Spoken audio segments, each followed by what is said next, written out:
Hello guys, welcome back to my channel. எல்லாருக்குமே காலை வணக்கம். இன்றைக்கி நம்ம வீட்டில் ஒரு சூப்பரான லஞ்சு தாங்க.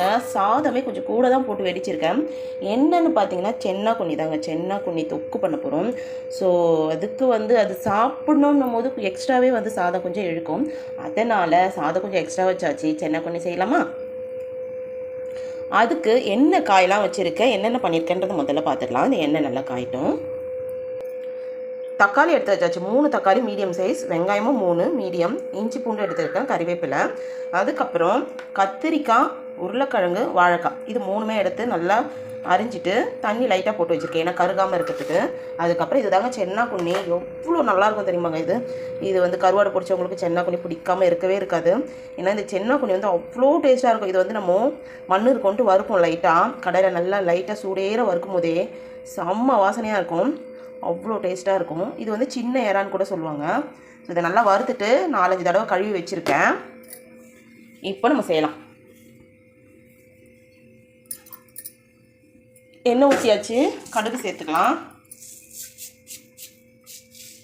கடுகு சேர்த்த உடனே கொஞ்சமாக தட்டு போட்டு மூடிடும்.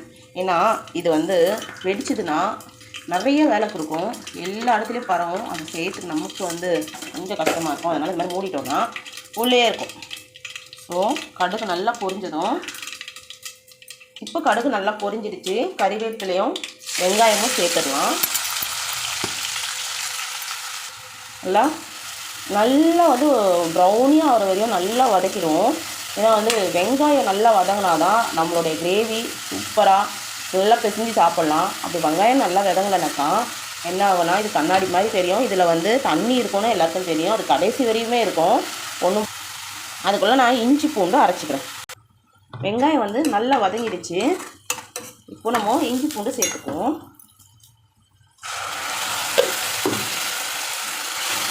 இஞ்சி பூண்டு நான் எப்பவுமே தண்ணியாக தான் சேர்த்துக்குவேன். இது நல்லா கைவிடாமல் ஒரு 2 நிமிஷம் வதக்கிடலாம், மீடியம் ஃப்ளேமில் வச்சு. இஞ்சி பூண்டு நல்லா வதங்கிடுச்சு. இப்போ தக்காளியை பல்ப் மோடில் போட்டு சும்மா நான் அடித்து எடுத்து ஊற்றிக்கிறேன். இதுவும் நல்லா வதங்கட்டும், தக்காளி கரையிற வரைக்கும். தக்காளியும் நல்லா வதங்கிடுச்சு. இப்போ நம்ம எடுத்து வச்ச எல்லா காயுமே சேர்த்துக்கலாம்.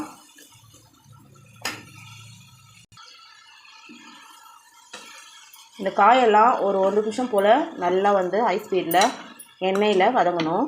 அதுக்கப்புறம் நம்ம சென்னாக்குண்ணி சேர்த்துக்கலாம்.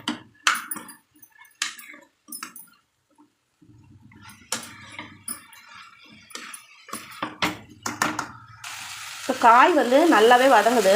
அதுலேருந்து எண்ணெய் நல்லா பிரிஞ்சு வர ஆரம்பிக்குது அந்த கிரேவி தொக்கோட. இப்போது நம்ம எடுத்து வச்ச சென்னாக்குண்ணியை சேர்த்துக்கலாம்.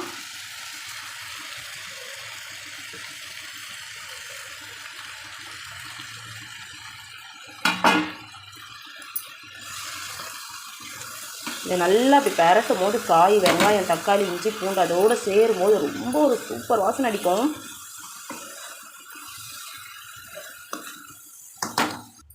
இப்போது இது கூட நம்ம மஞ்சள் பொடி கொஞ்சம் எக்ஸ்ட்ராவே சேர்த்துக்கலாம்.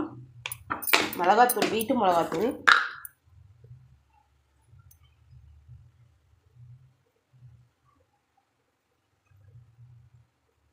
அஞ்சு ஸ்பூன் சேர்த்துருக்கேன். வீட்டு மிளகாத்தூள் மீடியம் ஸ்பூனில் 1 ஸ்பூன் ப்ளைன் மிளகாத்தூள். இந்த ஸ்பூனில் தான் நான் 5 ஸ்பூன் மிளகாத்தூள் சேர்த்தேன். இந்த காய்க்கெல்லாம் சேர்த்த மாதிரி நான் உப்பு சேர்த்துக்கிறேன். தேவைன்னா எக்ஸ்ட்ரா சேர்த்துக்கலாம். நான் உப்பு மட்டும் இந்த காய் போட்டுருக்கோம் இல்லையா, அதுக்கு சேர்த்துக்கிறேன். போட்டு நல்லா பெரட்டி எடுப்போம். முதல்ல நம்ம தண்ணி சேர்த்துக்குவோம் இந்த காயெல்லாம் வேகிறதுக்கு.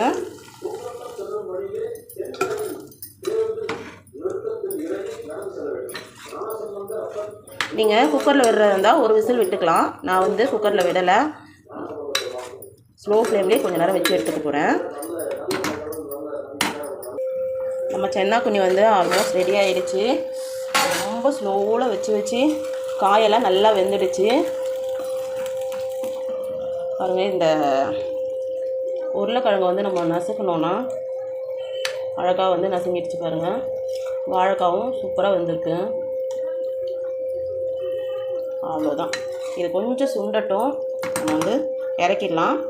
அடுத்து ரொம்ப ரொம்ப பிடிச்ச ஐட்டம் இன்றைக்கி வீட்டில் மிளகாக்கிள்ளி சாம்பார், அப்புறம் கருவாடு, அடுத்து சென்னாக்குண்ணி. சாம்பார் எப்படியும் வந்து தொட போகிறதில்ல. எனக்கா வந்து சென்னாக்குண்ணி கிரேவி வச்சு நல்லா போட்டு பிசைஞ்சு சாப்பிட்டோனாலே வயிறு ரொம்பிடும். அதுக்கு மேலே சாப்பாடு எடுத்துக்க முடியாது. அது கூட கருவாடு சொல்லவா வேணும், செம்ம டேஸ்ட்டாக இருக்கும். ஓகே, இன்றைக்கி இந்த வீடியோ முடிஞ்சிச்சு. இந்த வீடியோ பிடிச்சிருந்துச்சுன்னா லைக் பண்ணுங்கள், ஷேர் பண்ணுங்கள், கமெண்ட் பண்ணுங்கள். பாய்.